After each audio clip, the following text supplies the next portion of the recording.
isa to sa mga cost-effective budget gaming phone ngayong taon. At ito, ang Nubia Neo 5 5G. May Unisoc T9300 Ultimate chipset, may massive 6,050 mAh battery capacity, naka 120Hz display, may built-in shoulder trigger sensor, may bypass charging, may mga gaming features, and higit sa lahat, yung presyo nasa 9,639 pesos lang. Pero ang tanong, worth it bang bilhin? Kamusta yung overall gaming performance? And para nga ba talaga sa'yo to? Kaya tara, samahan nyo akong itest to sa gaming, itest yung battery niya, at kung ano-ano pa. Kaya kung interesado ka, tara, pag-usapan natin itong bad boy phone na to. At simulan natin sa design na to. Actually, sa unang tingin pa lang, alam mo na talaga agad na isa tong gaming phone. May transparent cyber look design sa likod, same na nasa Red Magic, with the same Born to Win branding or naming. Then yung placement ng Nubia name branding, the same lang din sa Red Magic. Pero yung kakaiba dito, yung eye design dito sa likod, which is tinatawag nila tong Eagle Eye RGB design. Na kung saan, unlike sa mga previous design nila, meron na tong RGB lights. Na kung saan, pwede natin baguhin yung color light projection and light projection style nito. Na syempre, automatic na nagte-turn on kapag maglalaro ka ng game. Matic naman talaga yan sa isang gaming phone. Pero kagandahan dito, interactive light na rin to para sa mga important notifications or functions gaya na lang ng incoming calls, charging, alarm clock, and syempre notifications. And actually, hindi na naman to bago. Ang dami na nating na-review na merong gantong gimmick. Pero useful pa rin naman dahil malakas yung RGB light niya kaya napapansin ko agad pag merong nag-notify. Nagustuhan ko din yung form factor neto. May refined, smooth, rounded corners na kasi kaya comfortable in terms of normal position grip and syempre sa kanyang gaming position grip. Then, na kung saan, dito na rin natin pwedeng magamit yung 550Hz built-in shoulder trigger sensors neto. And speaking of shoulder trigger sensor, to be honest, maganda talaga tong gaming features, lalo na sa mga kagaya ko dyan na same ng playing style pagdating sa mga shooting games or other game na naka 4-finger setup, para sa inyo yan. And speaking of gaming,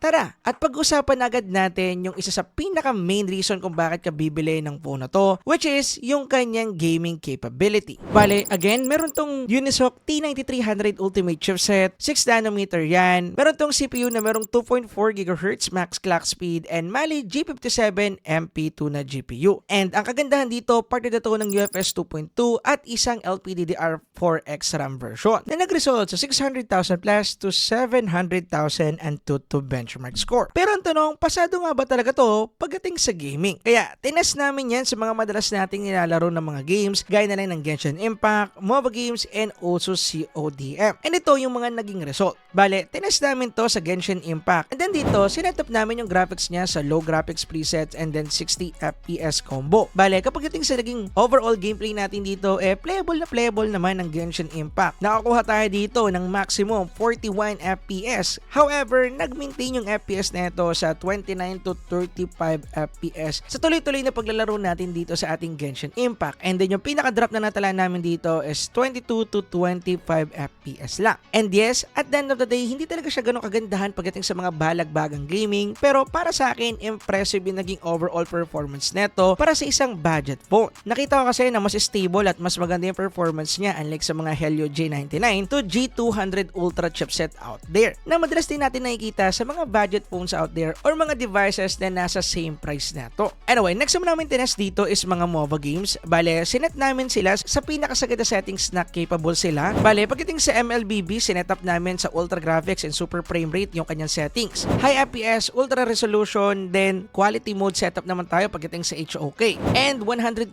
FPS and high graphics setup naman pagdating sa wall drift. And pagdating dito, okay naman yung naging overall gameplay natin. Nakakuha tayo dito ng solid 90 FPS pagdating sa mga MOBA games na to. Pero mostly, nagmi-maintain yung kanilang FPS sa 70 to 90 FPS, so hindi pa rin ganoon talaga consistent to 90. Pero ang gandahan dito, goods yung overall performance natin pagdating sa game. Anyway, next naman namin sinalang dito is itong CODM. Bale, sinetup lang din naman namin ulit siya sa pinakasagad na capable siya, which is low graphics and then max frame rate settings combo. Then, pagdating sa CODM, wala din kahirap-hirap. However, 60 FPS lang yung pwede natin magamit dito. Kaya 60 FPS lang yung nakuha natin sa MP and also VR mode, which is understandable. Then, kapag iting naman sa thermal neto, actually, tinesting na namin yan. Then, dito, nakakuha kami ng 38 to 39 degrees Celsius lang pagdating sa ating MOBA games and also CODM. Then pagdating naman sa ating Genshin Impact, doon medyo tumaas yung temperature dahil pumalo siya ng 40 to 45 degrees Celsius. Pero at the end of the day, panalong-panalo naman. Anyway, moving on, pag-usapan naman natin yung battery capability ng device na to. Bale, meron tong massive 6050 mAh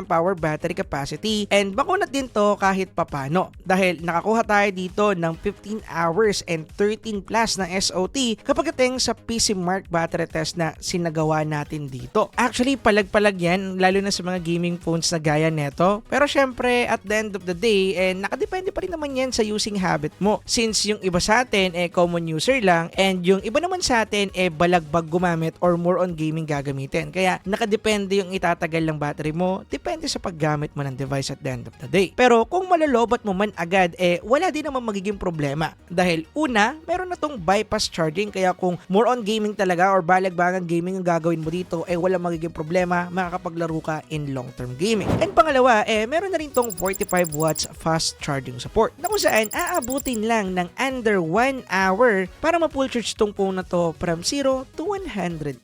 Anyway, other specs pa para tuloy-tuloy yung pag-uusap natin. Supported na nga din pala nito yung ating 3.5mm audio jack. Naka-side mounted fingerprint na rin kaya mabilis yung rehistro. May IP64 rating na din kaya mayroon tayong magandang protection pagdating sa wisik-wisik ng tubig. Naka-Bluetooth 5.4, may NFC support kaya pwede gamitin ng Google Pay. Naka-Wi-Fi 6 support na din kaya naka-future proofing na. And syempre dahil 5G phone to, supported na rin neto yung 5G. And yes, goods naman yung mga nakuha namin ditong result pagdating sa mga testing na sinagawa namin. Pero syempre, make sure nyo lang din talaga na yung area ninyo is 5G support na or 5G ready na para ma-access ninyo to. And then lastly, meron or supported pa rin neto ang micro SD card slot up to 2TB, which is good lalo na kung yung kukunin mong variant neto is yung 128GB lang. Panalong-panalo for me. Anyway, usapang display naman tayo. Bale, meron tong 6.88-inch, 120Hz IPS LCD display. And oo, yung display neto yung isa sa pinaka-downside niya dahil hindi pa siya naka-AMOLED display. Pero para sa presyo na under 10,000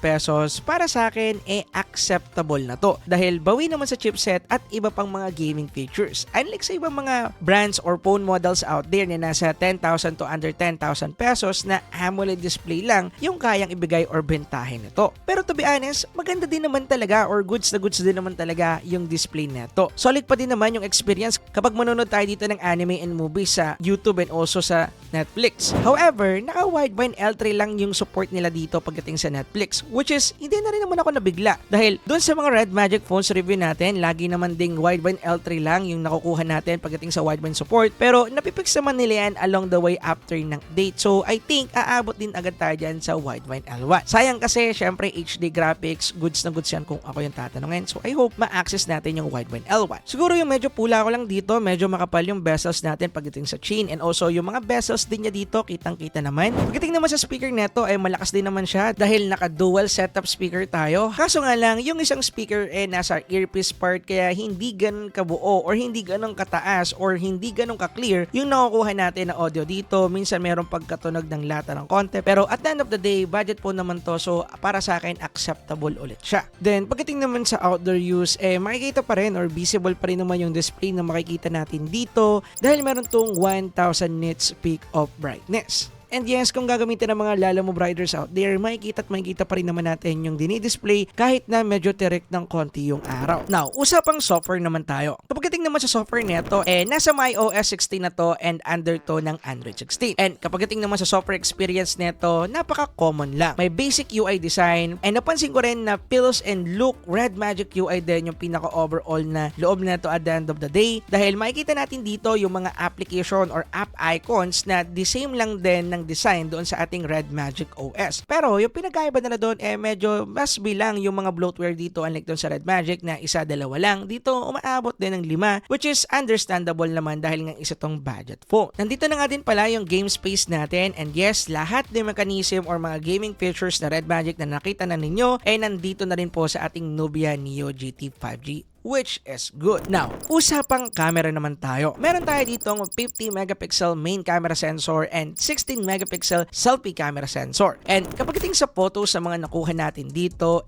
masasabi kong decent yung overall performance niya. Vibrant naman, saturated naman enough, okay naman siya para sa akin. Kaso nga lang, need pa rin talaga natin maghanap ng proper source of light and also proper positioning para mas makapag-nail tayo ng good looking photos. Lagi ko naman yung ina-advise. And ganoon lang din naman yung feedback ko pagdating sa kanyang selfie camera. Hindi ganun kagandahan pero pwede na kung ako yung tatanungin. Goods na rin naman yan para sa presyo nito and para sa isang budget gaming phone. Kapag naman sa video capability nito ay kaya nito mag-shoot ng 1080p at 30fps pagdating sa main and also selfie camera. And pagdating sa output na nakuha natin dito, para sa akin medyo off na lang ng konti yung main camera dahil nga medyo pixelated and also sobrang wobble. And pagdating naman sa selfie camera, same feedback lang din. However, medyo mas established na ng konti. Pero for me, goods na rin naman yan kaysa sa wala. Now, usapang final verdict tayo. Para sa presyong 9,000 plus pesos, masasabi kong panalo na itong phone na to kung ako yung tatanungin. At least, pagdating sa isang budget gaming device. Dahil talagang okay yung gaming capability neto, may shoulder trigger button, maganda yung thermals, and also okay din yung kanyang battery. Ang medyo off lang talaga dito is una yung kanyang display, pangalawa yung kanyang camera. Which is yan naman talaga yung magiging trade-offs natin pagdating sa ganitong segment or pagdating sa ganitong presyo. Dahil mostly, dyan naman talaga nagkakaroon ng konting problema pagdating sa mga budget level phone. Hindi talaga sila pwedeng maging balance na maganda yung chipset, maganda yung display, maganda yung camera, maganda rin yung kanilang battery. Talagang merong mga part na pamimilian ka. And ako, isasuggest ko to para sa mga kaparkoy natin dyan na more on gaming side. Ito yung para sa inyo kung yung budget ninyo nasa under 10,000 pesos. Isa to sa best bilhin. Anyway, dito ko natatapusin yung video. If meron kayong suggestion, comment down below. And also kung meron kayong mga gustong idagdag sa video na to, comment nyo na din sa ibaba. And kung meron kayong alam na phone na pwedeng tumalo dito pagdating sa budget level segment, pag-usapan na rin natin, ilagay nyo na dyan sa comment section. Anyway, yun lang guys. Peace out. Let's go.